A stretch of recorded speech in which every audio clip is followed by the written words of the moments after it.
Erik Horne here with Maddie Lee after the Thunder's 123-114 loss to the Toronto Raptors. Maddie, that's 4 in a row in terms of losses for the Thunder. The Thunder all of a sudden finds themselves in the number 8 seed in the Western Conference. Panic in Thunderville? I don't think they'd use the word panic. They never panic. They never panic, and that's the problem. Or even worried. And that's the problem. That should be taken with a grain of salt because record-wise, they're tied with 2 other teams. So it's real easy to drop real far. But they're definitely struggling. This has been a really rough patch for them. And this was a game that, honestly, after the way that they played in the first half, they had no business winning. But to expend all the energy that they did to tie it up and send it into overtime, and then only score 4 points in overtime, not great. Yeah, look, this is the good news for the Thunder is, and there's not a lot of good news because this team is playing pretty poorly on both sides of the ball. The good news is Sacramento is so far down in the 9 seed that they don't really have to worry about falling out of the playoffs. The Thunder would have to go on just a horrendously bad run in their last 10 games for Sacramento to even catch them. And then Sacramento's going to lose. And Sacramento would get to catch fire. They're basically 7 games ahead of Sacramento. The bad news is the Thunder's not playing well going into their final stretch of games, and their final stretch of games isn't very easy. Look, they got to go back on the road against Toronto on Friday, and there's no guarantee that they're going to be able to go and put together a full 48-minute game. They haven't done that very much since the All-Star break.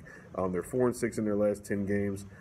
Tonight, like you were saying, 13-4 run by Toronto in that overtime period. The Thunder doesn't have Paul George going into the overtime period, but even if they have Paul George, it's not necessarily a guarantee that they win because they couldn't do the simple things. They couldn't get consistent enough stops in any quarter except that fourth quarter where they outscored them 32-18. And even then, it had to come late in the fourth quarter where there was desperation. And then the free throw line. If the Thunder doesn't make free throws, they're not going to beat anybody. Yeah, it's funny because Billy Donovan talks about with free throws, what you can do to work on that in practice is to put them in game-like situations with pressure on them. They actually do great at the line in pressure situations. It's before that it's not so great. Man, that first quarter, Toronto's making like their first 7 or 8, I think it's 8, in a row, and the Thunder's made like 4 in that same span of time, missed a bunch more. It was real lopsided for the whole game, but especially early on.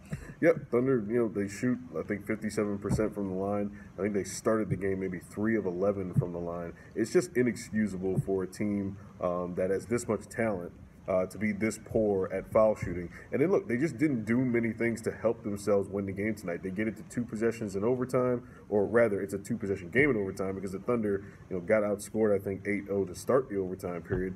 Jeremy Grant bobbles the ball off of his hands. Steven Adams had a hard time collecting balls tonight. Russell Westbrook, as good as he was with his 42 points, with Paul George getting trapped and double teamed as much as he was tonight, with Russell Westbrook having to take some of the offense on his shoulders, Russell Westbrook had 8 turnovers. So the Thunder's not really doing anything particularly well right now, except fighting back from being down 19 points. They can do that, but like you said, you expend so much energy doing that. Once you get to the point to where you have to make a stand and you have to separate from teams, you either don't have the energy left or you just don't have the requisite guys capable of making 3-pointers from the corner. Terrence Ferguson, Dennis Schroeder continue to struggle. Or you just can't make free throws that would make it a closer game before you even get to that juncture to where you have to expend so much energy to come back in the game. Yeah, so we'll see how it goes on the second game of this home-and-home series. The Thunder has split its 2 previous home-and-home series against San Antonio and Dallas. Here's some post-game video from Billy Donovan, Russell Westbrook, and Paul George. Steven Adams? Nope.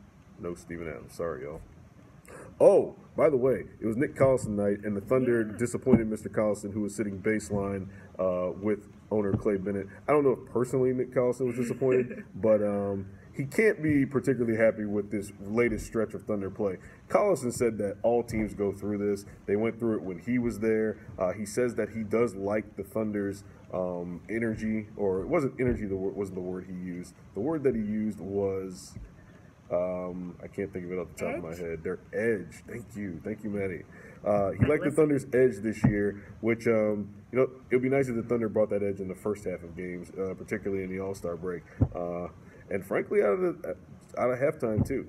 They just haven't been good enough out of halftime. Tonight, they give up a quick little 8-0 burst out of halftime where, they were running poor offense or no offense to speak of, and then their defense was giving up points because the offense wasn't converting on their end. So, not the best showing for Nick Collison number retirement day. But it was Thunder. A nice program. Great program. Before the game. Fantastic program before the game. Not fantastic performance by the Thunder. Nice comeback, but they did a lot of things to shoot them in the foot prior to the comeback. Here's the post-game video from Billy Donovan, Russell Westbrook, and Paul George.